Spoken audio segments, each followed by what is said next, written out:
The justice system didn't always live to its name. Sometimes justice only lives in the heart of good people. Mockingbirds, perhaps. There was a time in the South of America where black men did not deserve justice, and most certainly did not benefit from the justice system. Who will be there to help them? I want to read two extracts of the remarkably written novel from Harper Lee, To Kill a Mockingbird. Oh, Atticus was feeble. He was nearly 50. When Jem and I asked him why he was so old, he said he got started late, which we felt reflected upon his abilities and manliness. He was much older than the parents of our school's contemporaries. And there was nothing Jem and I could say about him when our classmates said, "My father." Jem was football crazy. Atticus was never too tired to play keep away, but when Jem wanted to tackle him, Atticus would say, "I'm too old for that, son." Our father didn't do anything. He worked in an office, not in a drugstore. Atticus did not drive a dump truck for the county. He was not the sheriff. He did not farm, work in a garage, or do anything that could possibly arouse the admiration of anyone. Besides that, he wore glasses. He was nearly blind in his left eye. And the left eyes were the tribal curse of the Finches. Whenever he wanted to see something well, he turned his head and looked from his right eye. He did not do the things our schoolmates' fathers did. He never went hunting. He did not play poker, or fish, or drink, or smoke. He sat in the living room and read. With these attributes, however, he would not remain as inconspicuous as we wished him to. That year, the school buzzed with talk about him defending Tom Robertson, none of which was complimentary. After my bout with Cecile Jacobs when I committed myself to a policy of cowardice, word got around that Scout Finch wouldn't fight anymore. Her daddy wouldn't let her. This was not entirely correct. I wouldn't fight publicly for Atticus, but the family was private ground. I would fight anyone from a third cousin upwards, tooth and nail. Francis Hancock, for example, knew that. When he gave us our air rifles, Atticus wouldn't teach us to shoot. Uncle Jack instructed us in the rudiments thereof. He said Atticus wasn't interested in guns. Atticus said to Jem one day, "I'd rather you shoot at tin cans in the backyard, but I know you'll go after birds. Shoot all the blue jays you want, if you can hit 'em, but remember, it's a sin to kill a mockingbird." That was the only time I ever heard Atticus say it was a sin to do something, and I asked Miss Mowdy about it. "Your father's right," she said. "Mockingbirds don't do one thing but make music for us to enjoy.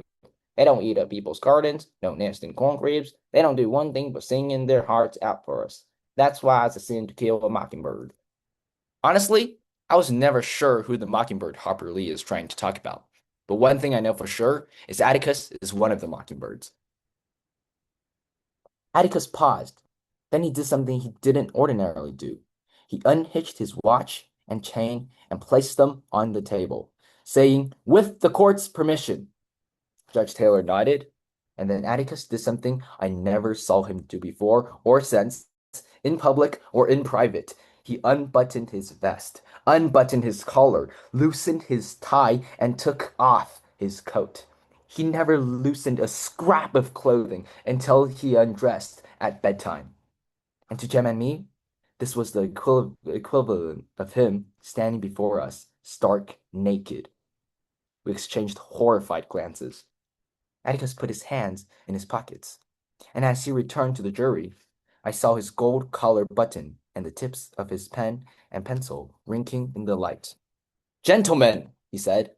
Jem and I again looked at each other. Atticus might have said scout. His voice has lost his aridity and detachment, and he was talking to the jury as if they were folks on the post office corner. "Gentlemen," he was saying, "I shall be brief, but I would like to use my remaining time with you to remind you that this case is not a difficult one. It requires no minute stiffing of complicated facts, but it does require you to be sure beyond all reasonable doubt as to the guilt of the defendant. To begin with, this case should never have come to trial. This case is as simple as black and white. The state has not produced one iota of medical evidence to the effect that the crime Tom Robertson is charged with ever took place. It has relied instead upon the testimony of two witnesses whose evidence has not only been called into serious question on cross-examination, but has been flatly contradicted by the defendant. The defendant is not guilty but someone in this courtroom is. I have nothing but pity in my heart for the chief witness for the state. But my pity does not extend so far as to her putting a man's life at stake, which she has done in an effort to get rid of her own guilt. I say guilt, gentlemen, because it was guilt that motivated her. She has committed no crime. She has merely broken a rigid and time-honored code of our society. A code so severe that whoever breaks it is hounded from our midst as unfit to live with. She is the victim of cruel poverty and ignorance, but I cannot pity her. She is white. She knew full well the enormity of her offense, but because she desires were stronger than the code she was breaking, she persisted in breaking it.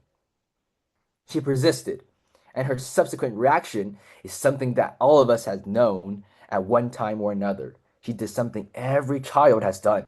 She tried to put the evidence of her offense away from her. But in this case, she was no child hidden stolen contraband.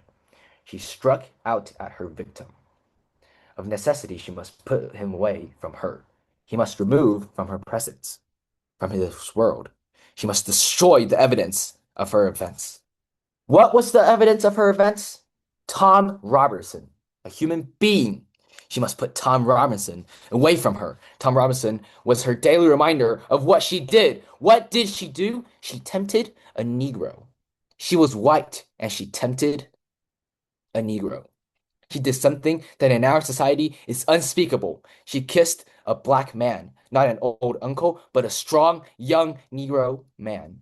No code mattered to her before she broke it, but it came crashing down on her afterwards. Her father saw it, and the defendant was testified as to his remarks. What did her father do? We don't know, but there is circumstantial evidence to indicate that Mayela Ewell has been beaten savagely by someone who led almost exclusively with his left. We do know in part of which Mr. Ewell did. He did what any God-fearing, persevering, respectable white man would do under the circumstances. He swore out a warrant, no doubt signing it with his left hand. And Tom Robertson now sits before you, having taken the oath, with the only good hand he possesses, his right hand. I always thought mockingbirds stood for the kindness and humanity. We all have a mockingbird in our heart. It is your choice to decide whether to kill it. Thank you.